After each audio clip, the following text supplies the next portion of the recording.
All right. Hi, Tiffany. How are you? Fine, how are Oh, you? doing great. Thank you for coming on the show. Thank you for having me. So it says on your bio you're a native of Atlanta, Georgia. And the thing I got a kick out of too was this serial entrepreneur. Yes, I'm a serial entrepreneur. So what does that mean? You just can't stop making companies? Is that it? I just can't stop helping people. Why I say that is because I'm also a business coach. I've had 20 years in the sales industry, made companies millions of dollars. So I just thought upon myself, 5 years ago, I just started betting on myself. I was a life insurance broker for 7 years. I did very well. And then that's how I became an author. And it think like things just decided to grow. Like when I decided to dream big, it just grew into every like talent that everything that I touched. It's very resourceful right now because it's absolutely brought me to where I'm at right Well, I know you have a book to promote, but I want to hear a little bit more about your company or companies. now. Okay. So I have Diversified Marketing and Consulting Group, which helps other small business owners to help them marketing strategies, increase their sales revenue, put them in front of the right people, having the right conversation, teaching companies how to network and bridge the gap between, make it more customer friendly, personal, but with still retaining a large customer base. You can still do things to personalize your company, communication, relationship, things that you think that is so commonly like, oh, that's coming. Everybody knows how to talk to people in business, but everybody absolutely does not. And it's just a thing that I've spent countless of hours learning how to do. That's why I was top producer several years for a lot of different companies, and which led me to get my own company to help people to be the best that they can be, add their own thing to their business, but let's do it in a business structure, pointing them into the right resources and direction of establishing that foundation of a firm foundation for your business, because that's really really important. And I'm just doing some of the things that I wish was done, but it was also good things that people put in me along the way. So Is there one thing that you've noticed that a lot of companies or many companies are doing wrong? Like you go into these places to try to help them out. Is there something that, do you know what I mean? Some kind of a commonality? Is there one mhm. particular thing? Yeah. What is that? I think the commonality is leadership, leadership, just treating people like people. You think those things, sometimes a company has to be taught how to treat their employees in a certain manner that they refer other employees. You don't want your employee leaving work every day and dreading to come back the next day. You absolutely, in 2021, I see companies across the board that gets third party companies to teach us how to be more applicable for our employee base, like, employee and employer, like building that relationship and closing in the gap of you're superior above me, I'm not listening to you. And I think more when you teach companies how to really create that foundation and be transparency within the company, you'll have a better productivity with your employees. Because I'm just asking, the places that you love to work at, you would go back again if all else fail, and you want to say, I would come back again. And if people are not saying that about your company, you have to ask yourself, what is going wrong, especially in things like sales. It's a turnaround. So you got to get what's going wrong in those companies. Well, I agree with you. I think it starts at the top and works its way down. And if people do not like the leadership, if the leadership appears to be indifferent to the company and indifferent to the employees are going to feel the same way about the company. Mm-hmm. And I think you're Absolutely. right. Yeah. Yeah. Mm-hmm. They can't really run it like the army. I mean, it has to be done. No, no, you Yeah. can't. It can't be like that. No. It cannot be like that. People don't stick around no more for that. And look at all the resources of people actually taking like little things and doing well at them. So it's not the same like 20 years ago, there were no opportunities. I say in 2020, opportunities are everywhere. But what I also say is, don't know who said it, but when I heard the saying, an opportunity isn't an opportunity if everyone sees it. So if everyone does, so you really have to pay attention to see the things that you need to see. But opportunities are absolutely everywhere in this world. That's a good saying too. I like that. Yeah. Mm-hmm. You've got to, they're out there, but you got to look for them and you got to know what you're Mm-hmm. looking for.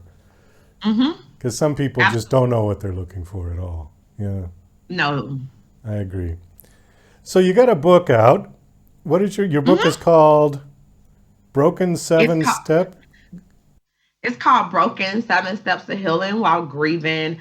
I'm also a motivational speaker. So as I was speaking, I would hear also from my life experiences of dealing with grieving, being in the life insurance agency, and just saw that this was a thing that people were having a hard time grieving. And I realized the more the conversation would come up, even in my own personal life, like what, besides counseling, what other resource could I be? And being a writer, first and foremost, I said I wanted to deliver help, even if it's in a book, to maybe point you into the right direction of even getting counseling. Because a lot of people grieve alone. They grieve alone. So, what kind of things are in your book? Can you give us an example? So I talk about the acceptance stage. I think that's the most difficult stage in the grieving process. I talk about ways of identifying that. And the acceptance stage is one of those stages that a lot of people, it's a lot of anger in that stage. And so I talk about ways of how to cope, how to accept what has just happened, and where do you go? Because I think the biggest thing is, so many people stick in the wow, especially like in my situation, my dad suddenly died, passed. And, it was at a time that he wasn't sick. Nobody expected. He was 55 years old. So, the quicker I saw it, from my opinion and my personal experience, the quicker I saw that I accepted it, the more I can say what's next. And it's like such a process that you don't get all the steps in one day. But I just implemented that book. Is power in the start. It's power in just taking that first step, not just to be free, but be healed from that. So, there's different kinds of death and there's different kinds of grieving, I suppose. It sounds like your father's was very tragic because it was unexpected and he was pretty young, right? I think the loss of a child has got to be one of the harder ones for people. Yeah. And Well, mhm. somebody who's in maybe their 80s or uh, something who's lived a good life and maybe their time is up and we all going to go at some point. Right. Then that's maybe not as tragic, I think. But what can you tell people that is the first thing? Should they not internalize the grief so much? Should they get on with their life? Should they go out walking or do something to keep their mind off? What should they do? Well, first, I identify what grief can be. It's not just the absence of someone passing, it's the absence of loss. So I identify it could be a divorce, it could be your child going out to college. But I don't, in grief, is no way to basically say this is the way how it's going to happen. I think it's just a combination of people who dealt with this type of grief. So, say if your dad died, you might want to talk to someone who father has passed because they'll be more empathetic versus, oh, I hope you feel better versus sympathetic. I understand. And the more you connect yourself to people who really understand, I Right. think, because they give you strength to say you're gonna make it. And I'm just gonna be quite frank with you. This year I almost lost my daughter. My Oh, 15-year-old daughter. Sudden, something happened sudden, and I unlocked like another part of grief. Even though she didn't pass and everything, and it was like miraculous, I grieved after she was at home because I realized that when traumatic things happen, sometimes we can overlook because that's the adult in us. Let's just keep going, keep going, keep going. But sometimes you just have to slow down. like the puzzle. Like you cannot put a puzzle together fast unless you're like some genius. You're normally here putting the pieces, and grief is a puzzle, but it's up to you to put the pieces together, even if it doesn't make sense. But I know when I used to put a puzzle together, I don't know, I used to be a puzzle girl when I was younger. I wish I did it still, but I would put like one section together at a time, and then I put the other section together, then I put the other section, and then all of a sudden I'll merge them together because that just made sense. But sometimes to me, grief is like that. You put one piece at the time. I was just talking to my friend yesterday, and I said their father passed during the pandemic, and I've dealt with grief on a whole nother level of pandemic. But but I said, if you get up in the morning, you make it to your car, you make it to your job, you get something to eat, you have won already. I think we look at conquering the day versus conquering the minute, the second, the hour. When you're grieving, time goes that slow. So if you can make it to one point, I promise you'll make it to the next. I think that's a good piece of advice. And it also works. I've heard something similar to that for people who are suffering from addiction.